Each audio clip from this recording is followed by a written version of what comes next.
मैरिकेल एप्टेन। ये एक लड़की की सच्ची कहानी है जो हमें कठिन से कठिन परिस्थितियों के बावजूद जीवन को सकारात्मक तरीके से जीने और अपने लक्ष्य को प्राप्त करने की प्रेरणा देती है। 25 सितंबर 2000 की बात है, तब मैरिसेल अपार्टेंट मैरिकेल एप्टेन महज 11 साल की थी। उस दिन वो अपने अंकल के साथ पानी लाने के लिए बाहर निकली हुई थी।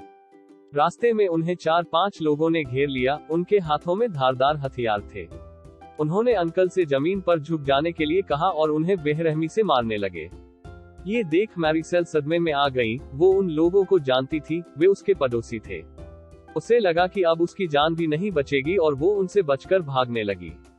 पर वो छोटी थी और हत्यारे आसानी से उस तक पहुंच गए। वो चिल्लाने लगी, कुया वाग पो वाग न यो एकांत टैगइंग मावा पो कायोसा एकिन, मुझे मत मारो, मुझ पर दया करो। पर उन दरिंदों ने उसकी एक ना सुनी और उनमें से एक ने गले पर चाकू से वार किया। मैरिसेल जमीन पर गिरकर बेहोश हो गई। जब थोड़ी देर बाद उसे होश आया तो उसने देखा कि वहां खून ही खून था और वे लोग अभी भी वही खड़े थे, इसलिए उसने बिना किसी हरकत के मरे होने का नाटक किया। जब वे लोग चले गए तब वो उठी और घर की ओर दौड़ने लगी। भागते भागते ही उसने देखा कि उसकी दोनों हथेलियां हाथ से जुड़ी लटक रही हैं। ये देख मैरिसेल और भी घबरा गई और रोते रोते भागती रही।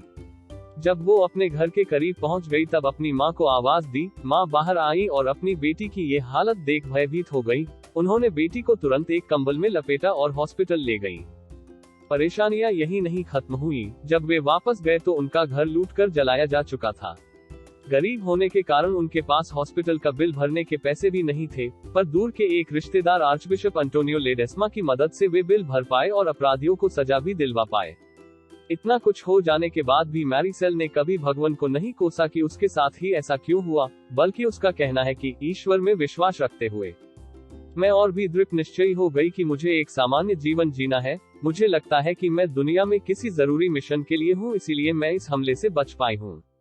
मैरिसेल ने हाई स्कूल की पढ़ाई पूरी की और 2008 में होटल मैनेजमेंट का कोर्स भी पूरा किया और बचपन से खाना बनाने के शौक के कारण 2011 में शेफ बनने की शिक्षा पूरी की।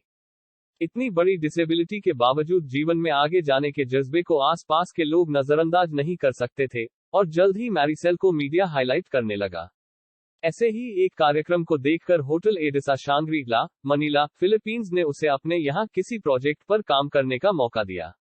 मैरिसेल के साथ काम करने वाले शेफ इल्जामिल बोर्जा बताते हैं, वो मदद के लिए सिर्फ तभी पुकारती हैं जब उन्हें कोई गर्म पात्र हटाना होता है या किसी शीशी का चिकना ढक्कन खोलना होता है। मैरिसेल आज भी उसी होटल में बतौर शेफ काम करती हैं और अपने जज्बे के दम पर लाखों करोड़ों लोगों को प्रेरित करती रहती हैं।